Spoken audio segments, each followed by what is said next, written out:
recipes. Show me some appreciation, some love. Give me the thumbs up to this video just below here. Above, you're going to see the subscribe link. Click on it if you haven't already done so. It's the only way for me to get the new videos out to you as soon as they get published.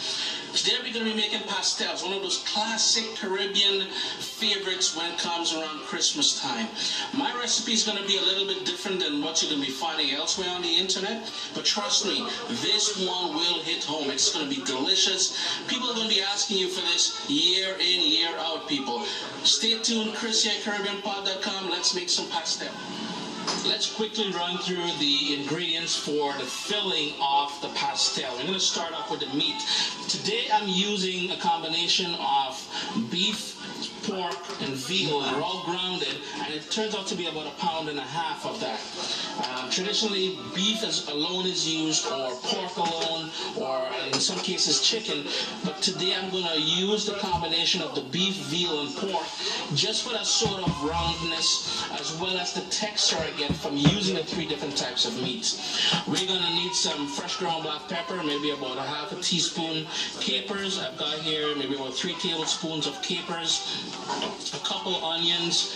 In here I've got some ketchup, and this is maybe about 1/4 cup of ketchup. You can also use tomato sauce, but I love the sweetness as well as the sort of tanginess from the ketchup. Olives, I've got here a few olives. It's going to turn out to be about a couple tablespoons when it's all chopped up. You alright, babe? As far as herbs and you gonna take no mayonnaise? pretty much whatever you like. In my case, yeah, I've got some fresh thyme. It's going to turn out to be about a tablespoon and a half of fresh thyme. Some celery leaf. I'm going to chop all that up. Alright, babe. A couple scallions. Chive works great. Parsley works great. If you can source Shadow Benny, please, you do your thing. Spanish thyme, whatever sort of herbs you like, feel free to use it in here. I've got 3 cloves of garlic that I'm going to chop up as well. Some seasoning pepper, also known as pimento peppers. I'm going to use that as well. We're going to need some salt, maybe about 1/2 teaspoon or so of salt, some Worcestershire, however you pronounce it. You know what I'm talking about, people. Maybe about a tablespoon of that. And as I go along, if I've missed any of the ingredients here, what I'm going to do is tell you later on in the video. But this is it to start with, guys. In a large non-stick pan, I've got all the meat, the grounded meat in there that I'm going to cook down and pretty much cook all the way through. Now remember, you want to break it up as it cooks, so you want that sort of grainy texture. You want to make sure there's no huge lumps in there. The other thing I'm going to do while this cooks down, over here I'm just going to chop up the scallions and the onions and everything else, get it all chopped up. We're going to have to chop up the capers. Supposed to put all them things in let it cook. Just going to chop all that up. And remember, guys, you're going to try to get the onion and everything else nice and fine. We don't want big pieces in this. We want everything to be uniform in size when we chop it up. And what I forgot to mention earlier, hot pepper. Can't be from the Caribbean, well, for me anyways, without some good Scotch bonnet or habanero pepper. I'm probably going to use about 1/2 of this, no seeds, because I really don't want the heat from the pepper. I just want the flavor from it. The whole idea here is to let everything marry and create one big bursting goodness of flavor.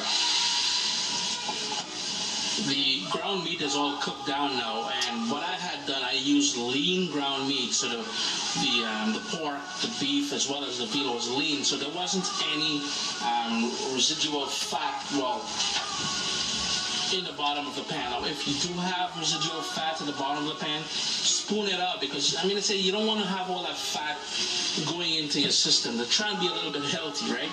So what I didn't do, and the other thing is I wanted to mention, I use a non-stick pan here for browning the meat, simply because I didn't want to add any oil to it. I've gone ahead and I've broken it up. There's no more chunks or anything, so up now I'm going to add all the onion that I diced up, as well as all of the herbs, as well as the garlic in there. So the thyme, the celery, whatever herbs that you're using, feel free to dump it in there, as well as the garlic. And we're going to allow this to cook down now. I'm going to stir it up, give it a good stir, and allow that to cook for about 4 or 5 minutes on a very low heat just to allow everything to soften up and release all its beautiful flavors. It's been cooking now after I've added the onions and all those herbs for about 4 or 5 minutes now. All I'm going to do now is add the other ingredients. So I've got the peppers. But when he cooking that wrong, them things should go in first and let it marinate and then throw in the meat at last, right, babe? The black pepper. And I'm just going to continue adding the black pepper here because we need a fair amount of black pepper in this. The salt. Gosh, what a salt you put in that? The Parents Worcester sauce.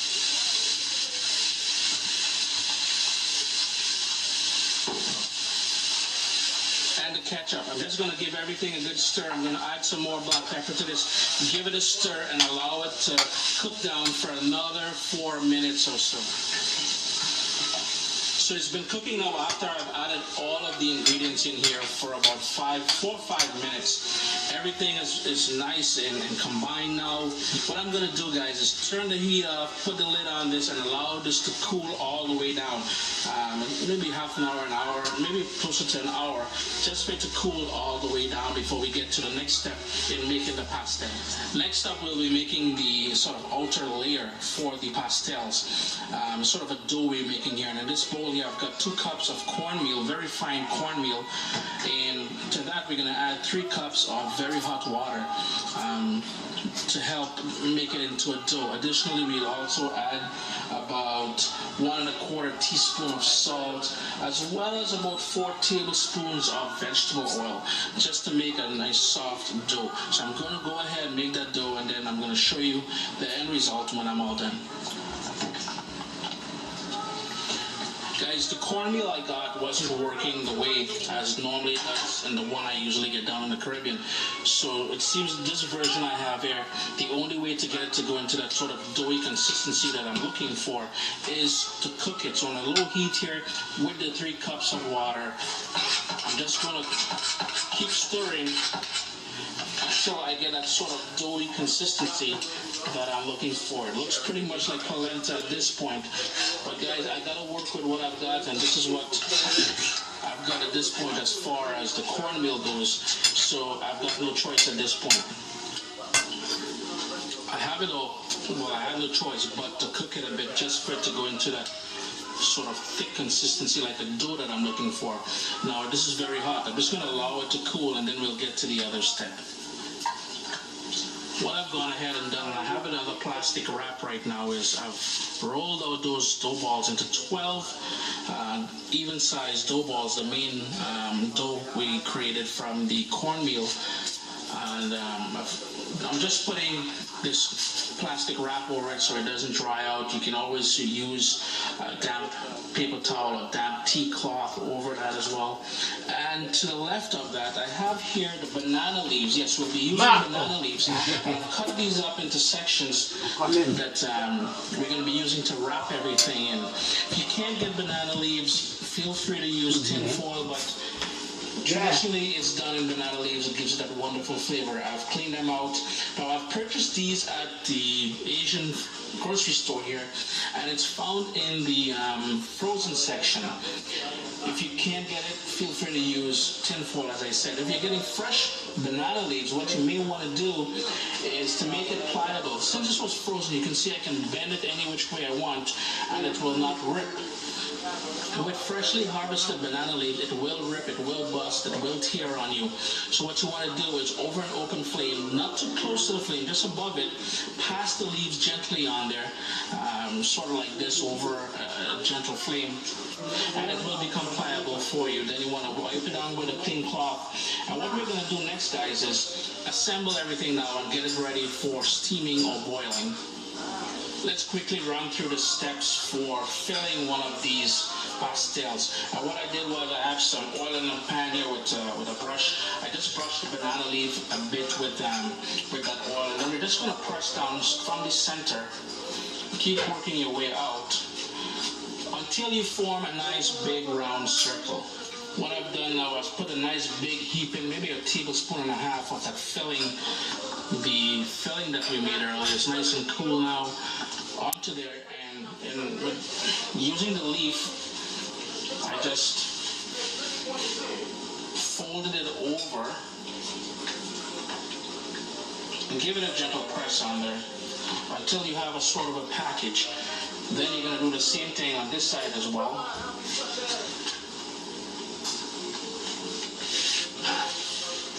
And the other side. The whole idea is to enclose everything. Give it a good press, and we pretty much have one wrapped up there. All we're going to do now is actually wrap it. So I'm thinking we go this way first, tuck it in, then we flip it over like so.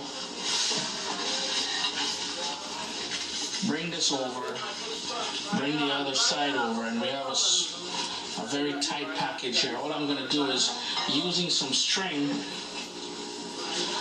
I'm just going to tie it all up nice and tight. So you notice what I did? I just went like this, went across, flip it over, and now I'm just going to tie it into a bundle.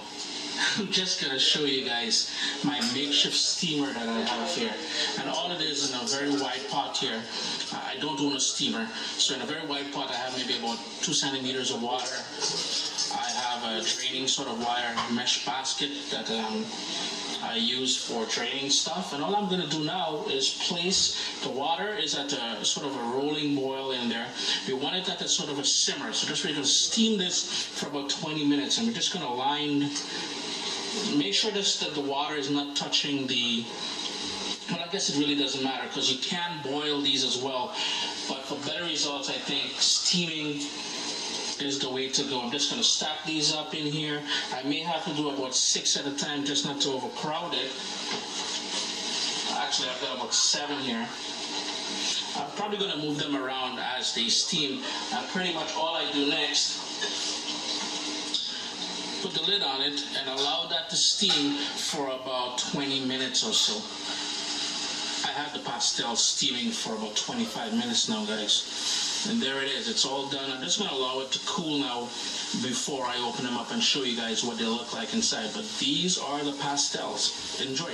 And these are the finished pastels here, guys. What I've done, I'm going ahead and I've cut through one, and I'm telling you guys, this thing is so tasty, it's not even funny.